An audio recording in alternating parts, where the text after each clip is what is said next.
you know that these are like one of my new favorites. I am not a watercolor purist. Like, I like to do mixed media. I like to mix white in with my colors. I like to do all that fun stuff. Um, so even though these may not be like top of the line watercolor, these are my current obsession right now. Okay. So, guys, welcome in. I thought tonight we would play a little bit. You know, I like Watercolor Wednesdays to do a little bit of teaching, but I don't want it to be all formal, right?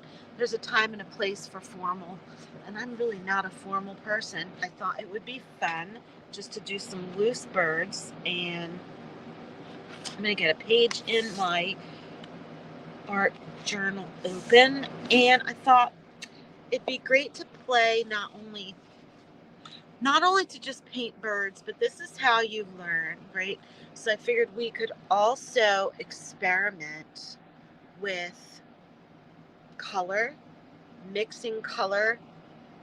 Um, we can also play with the things that we've been learning: wet on wet, wet on dry, texture. We could just make a few, maybe we'll make a few birds tonight and just practice. So I'm going to wet that again, and I'm looking for what I did with my brushes. And I'll eventually get started here. Can you make a blob? Then you can do this, right? So I'm going to start with one little bird here. And I'm just kind of going to give him like another little circle here, right? So it's kind of like we're going to call it like a little snowman, but we're just going to join our two little head pieces there, right? And I'll get my eraser. If I miss any questions, I will come back and answer them. Feel free to leave questions. I can't help you if I don't know how to help you. So let's do three little birds. So I'll do another head, another bird body. They don't all have to be the same, right? And I just want these very faint. Let's do this guy here, a little more long and skinny. So we'll do like an oblong oval, right? So three little birds. And I'm actually going to come, can you guys see that? Because I'm going to come in now. Let's see. I know it's very faint. I really don't want to be able to see them hardly at all on my paper. So I'm just going to use my eraser here, pull off a lot of that ink, right?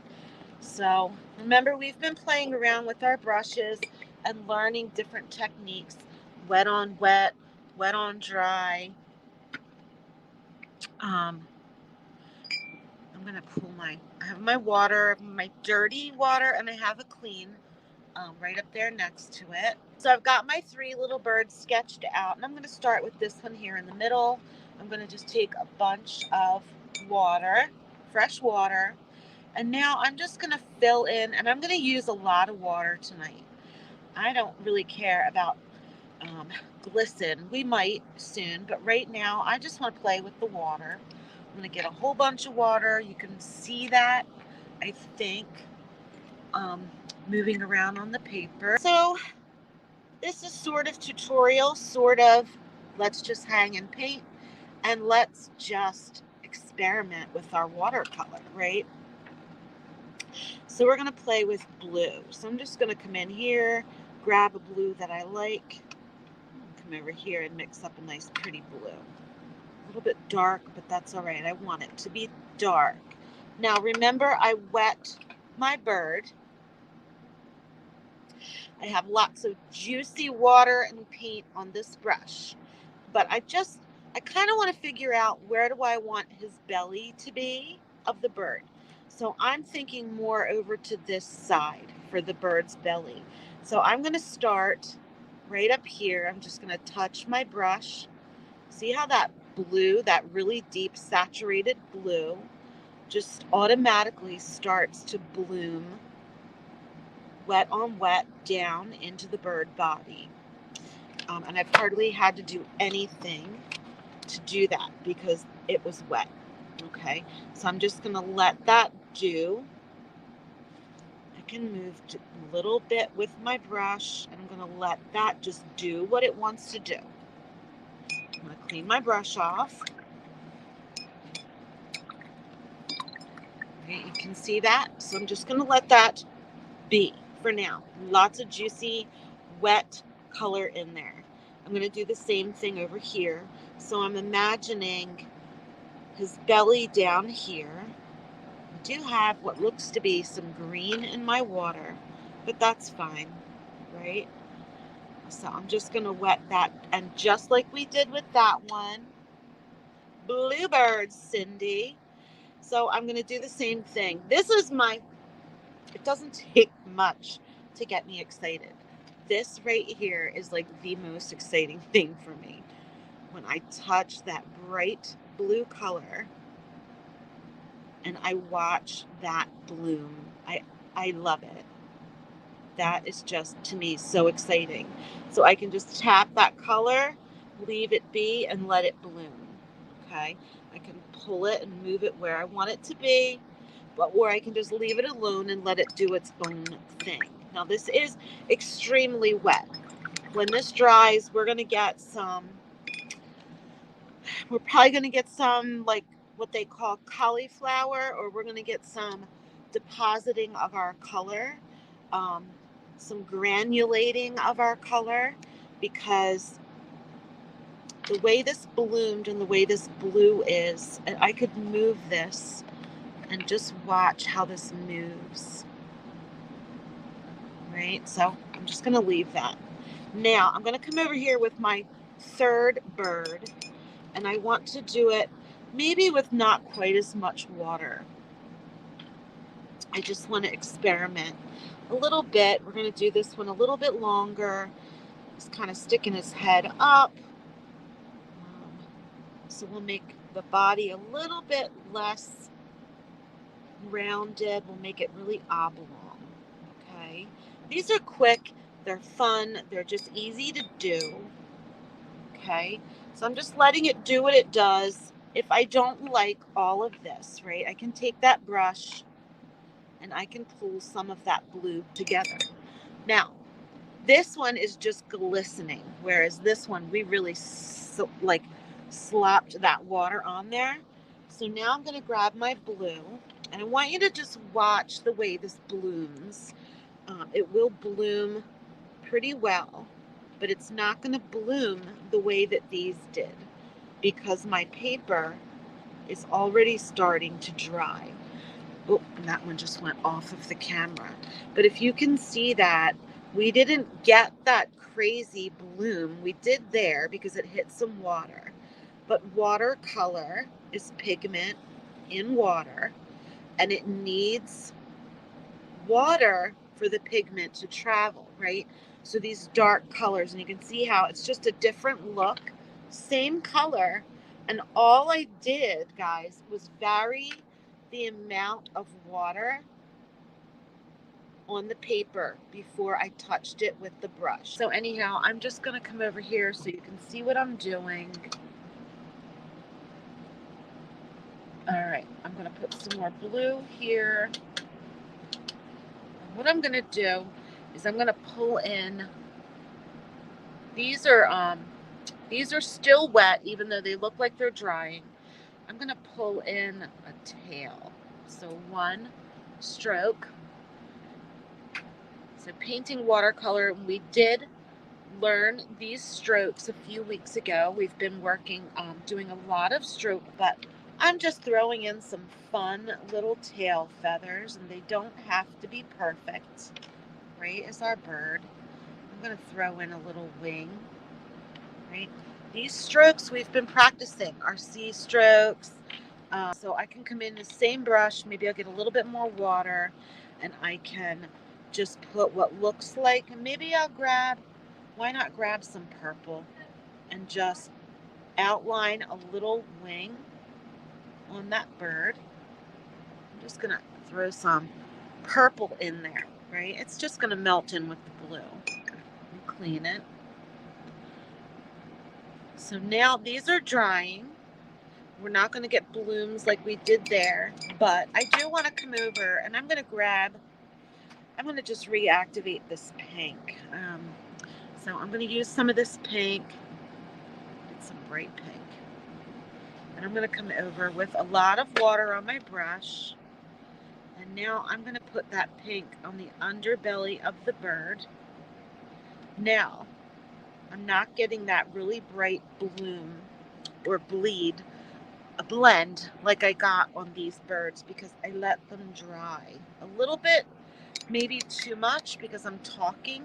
So that's another like lesson that we only learn by experimenting, that the water, right, as in the name of the paint. So I'm just taking my wet brush and just kind of pulling those together, kind of manipulating it.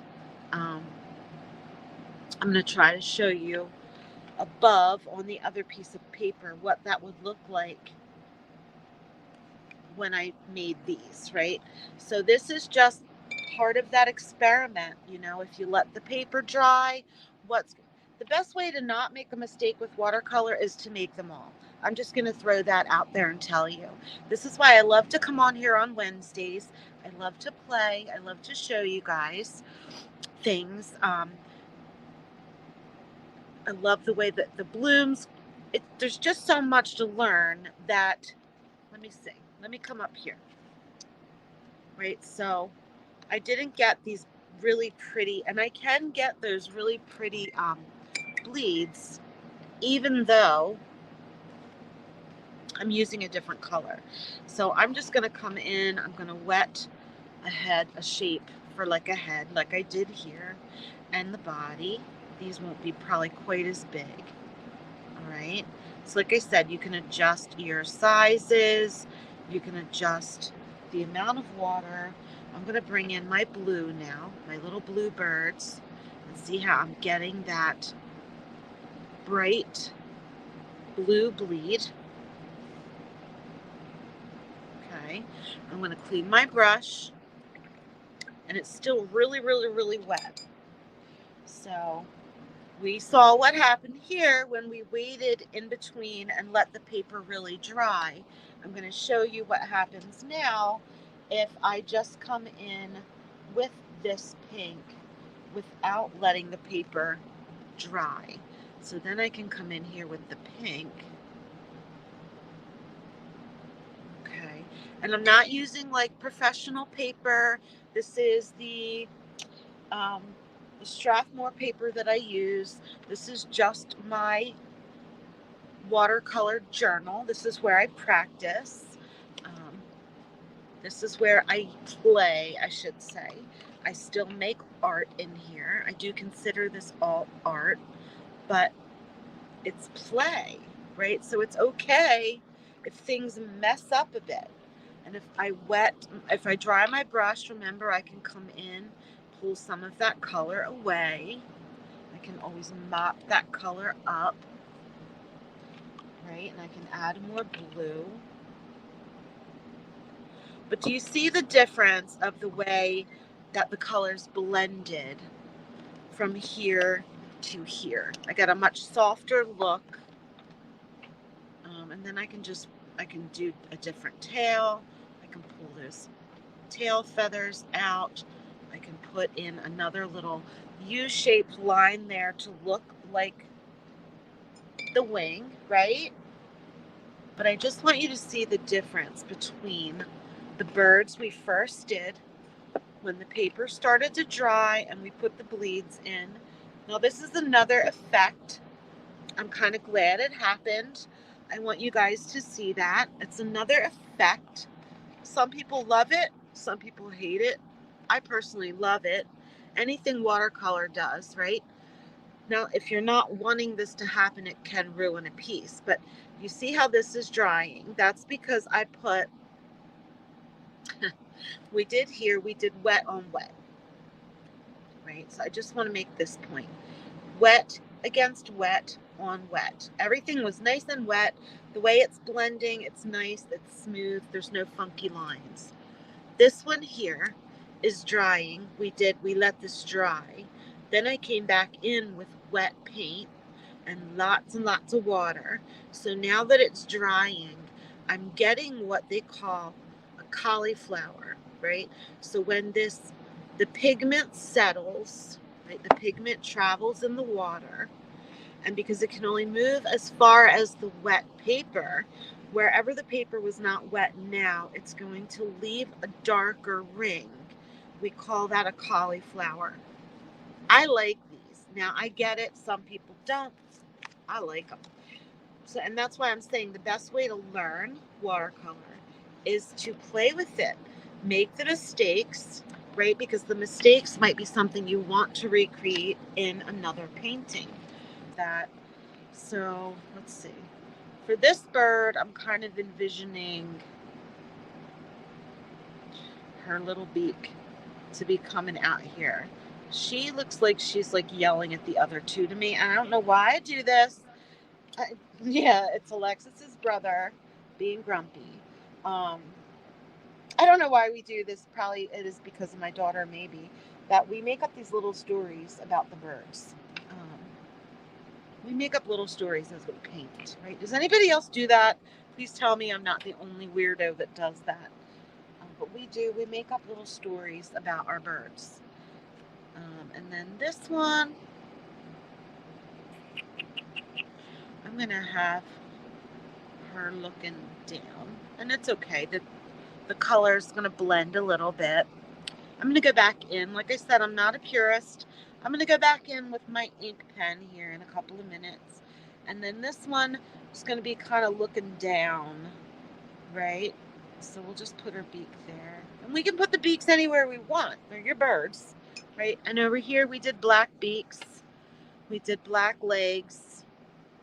But you can see, I mean, you can do these cute. You can do these more realistic, however you want to do them. I'm going to dry this really quickly. If I can find my, what you call it thing here. It's not plugged in. Bear with me, guys. Let me know in the comments, please. Let me know in the chat. What subjects do you want to learn to paint? Here, this is optional also. You do not have to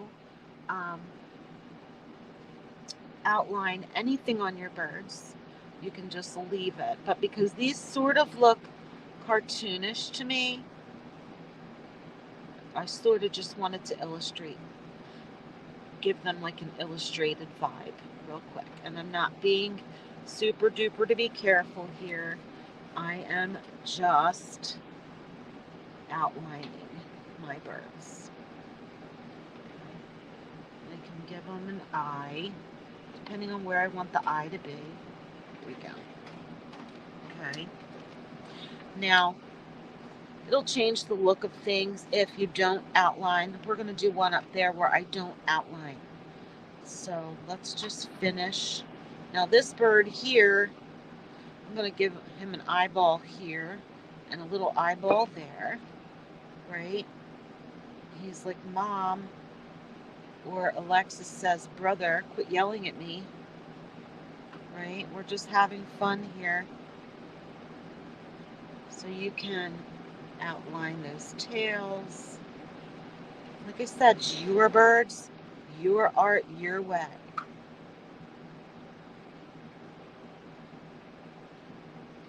We could do like a whole fun scene with these.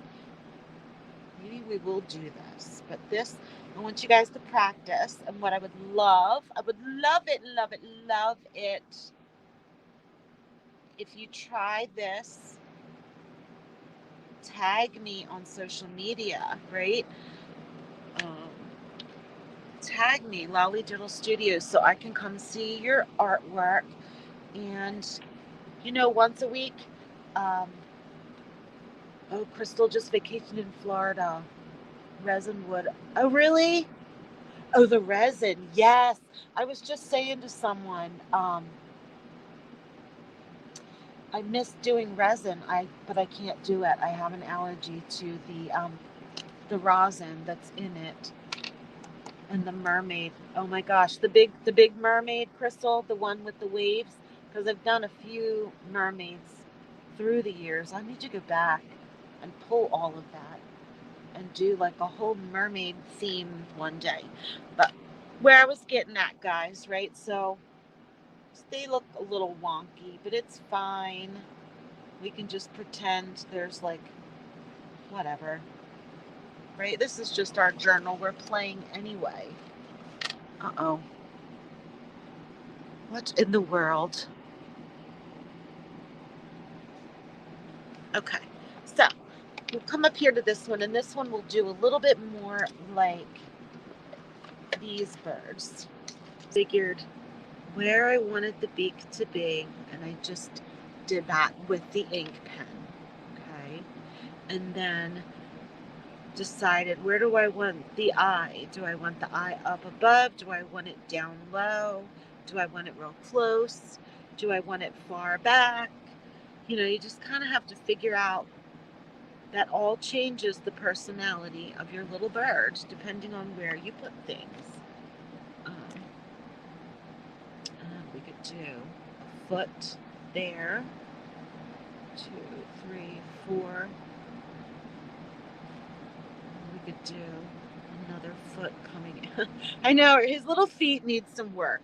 Their little feet need some work, I know, but they're still cute, right? They're still cute nonetheless.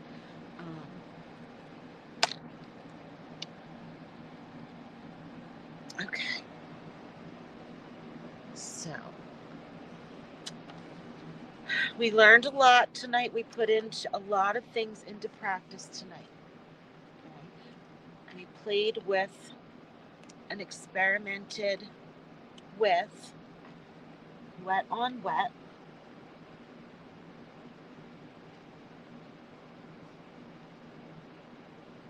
Okay. So we put wet on wet, which was the blue, very bright blue.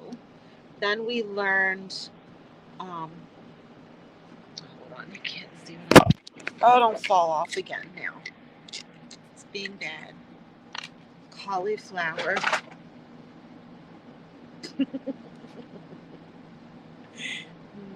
Cauliflower.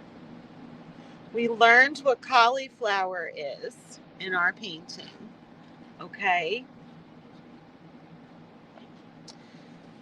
We've learned about the blooms. This is what I like about a sketchbook.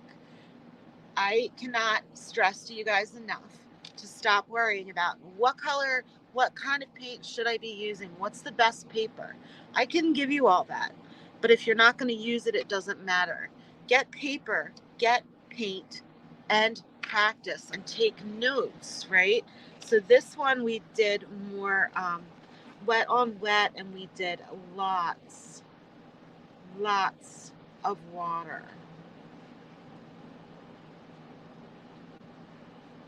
on this bird and that bird.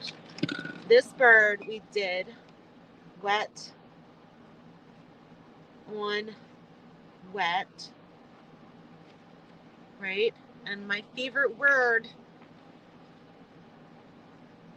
she was glistening. Like we all should be doing. Glistening. We all need to glisten, right? So when we glisten, we don't get these crazy blooms. We don't get these crazy cauliflowers, right? But we're learning. So we used glistening. The water was glistening, right? And then we did not, right here, I love to do this, we did not get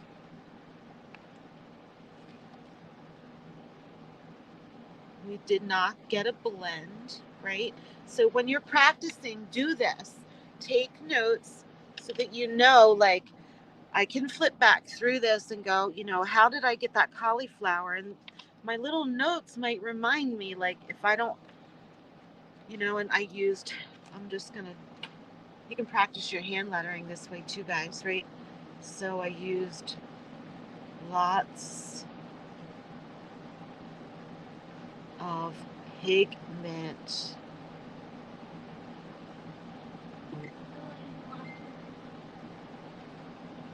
Who? Melanie. Lexi told me you're peeking. Lexi watches all. Welcome in. Right, so this one, we know we use lots of pigment to get this blue. And I just want you guys to know I am working behind the scenes on some real put together well, not stuffy, not crazy, but put together well beginner lessons that will walk you through step by step. I know I do a lot of let's learn by doing, right? So I flip from cauliflowers to wet on wet to wet on dry. I said there are watercolorists out there that would be horrified, that this happened. But then there are watercolorists like myself and yourself that's pretty stinking cool, and if I want to recreate that, you need to know how you did it if you're going to recreate it, and vice versa. If you don't like it, you kind of need to know, what did I do on this bird that I didn't do on this bird so that I never do that again, right? So it's that playing. Learn the rules and go ahead and break them like an artist. So this bird here, she's the oddball of the bunch, but she was wet on wet. Oh, that's another thing, right? So these were wet on wet, right? But the blue, let's see, where can I put this? But the blue dried too much. Well, not too much, but the blue dried too much before the pink went on, right? So it doesn't have to make sense. It just has to make sense to me. It's my sketchbook, right? So up here, she was wet on wet, and I can do less pigment. Okay, over there, child. Are you dumping your diamond art on the floor for mom? No. We're a crafty house here. I spend most of my day picking up sparkles. So wet on wet, less pigment, right? And the blue blended with the pink. But one thing I do want to note here is that I got less. I did get some cauliflowering here. You can see that, and that's partly to the paper. I got some cauliflowering. Yeah. So you guys can see the difference. So I hope you guys enjoyed this tonight. It's just a little something. I love to get on here and learn by doing.